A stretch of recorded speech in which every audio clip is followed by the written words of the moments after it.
જય દ્વારકાધીશ।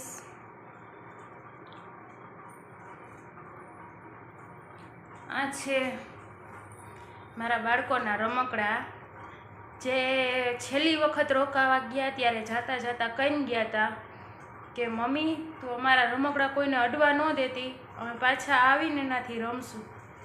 એ વાતને આજે 2 વર્ષ થઈ ગયા છે, પણ અમુક નુગરા માણસોએ અને આ કુદરતે આજે 2 વર્ષથી એના મોઢા નથી જોવા દીધા, અને એને આ રમકડા રમવાની ઉંમરમાં કોકની ગુલામીઓ કરવી પડે છે। એક બટકું રોટલા હાટું થઈને એને કોકના આખો દિવસના કામ કરવા પડે છે। આટલું જો માણસને કોઈના બાળકો ઉપર દયા ન આવતી હોય, એક માથી બાળકો જુદા કરીને, તો એને શું કહેવાય તો મને ખબર નથી।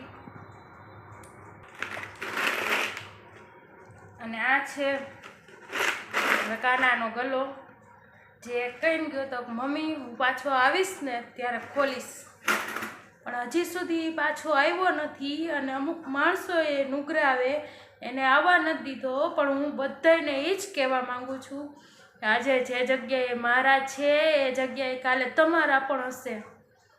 ઉપરવાળો કોઈને છોડતો નથી, ભગવાને ખુદ એના કર્મ ભોગવવા પડ્યા હતા, તો તમે માણસ છો, અને દુનિયાના બધાય પાપ માફ થઈ જાય, પણ એક માથી એના બાળકો જુદા પાડશો એ ક્યારેય માફ નહીં થાય। અને જે લોકો વેદ જાણતા હશે, બધાયના જે આમ ગામોગામ આગેવાન હશે, એને તો ખબર જ હોય કે આ કેવડું પાપ કહેવાય એમ, અને આની સજા ભગવાન શું દે ને એ કોઈને ખબર જ નથી। અને હું તો એ જ કહું છું કે જે લોકો મારી પીઠ પાછળ ઘા કર્યો, મને દગો કરીને મારા બાળકો છોડાવ્યા, તમારા બધાય ઉપર વીતે, તમારી બેનું દીકરી ઉપર વીતે, તમારા દીકરાઓ ઉપર વીતે, એના બાળકો આવી રીતે રખડે ને ત્યારે તમને બધાને ખબર પડશે કે પીડા શું કહેવાય છે। અને આટલું કરતાં જો તમને દયા ન આવતી હોય તો તમે માણસ કહેવાને તો લાયક છો જ નહીં। તમને તો એમ જ થાય છે ને કે આને કાંઈ છે નહીં એમ। માણસ ઉપર દુઃખ પડે ને એટલે એના પોતાના પરિવારજનો, એના કુટુંબીજનો એને સાથ આપે। પણ અમારા ઘર માટે એક અલગ રિવાજ છે કે અમારે દુઃખ પડે ને તો બધાને પગ પકડીને કહેવા જવાનું, તમને દુઃખ પડ્યું છે, અમારા દુઃખમાં ભાગ લ્યો એમ તમે। અમારા ઘર માટે એક અલગ રિવાજ છે। હવે આવો રિવાજ અમારા કુટુંબમાં કેવી રીતે છે એ મને નથી ખબર, પણ કાંઈ વાંધો નહીં, તેમ છતાંય હું કાંઈ નીચા બાપની નથી થઈ જવાની, બરાબર?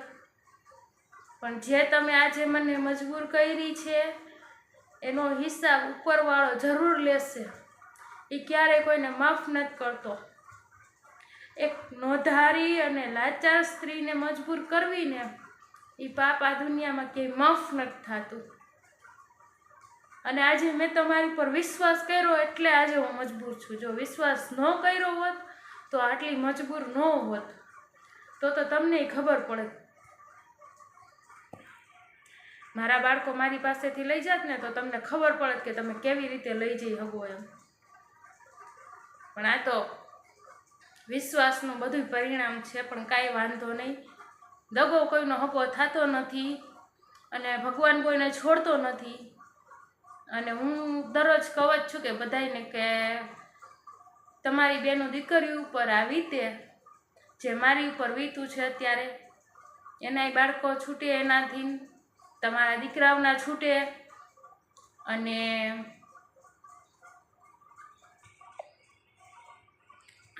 હું એક માં છું, હું મારી જિંદગીમાં જ્યાં સુધી લડાશે ત્યાં સુધી હું લડત પૂરેપૂરી આપીશ, મારા છેલ્લા શ્વાસ સુધી હું લડીશ। અને એક મા પાસે તો ભગવાનને પણ હારવું પડે છે, ભગવાન પણ એક માથી મોટો નથી, તો તમે બધાય તો માણસ છો,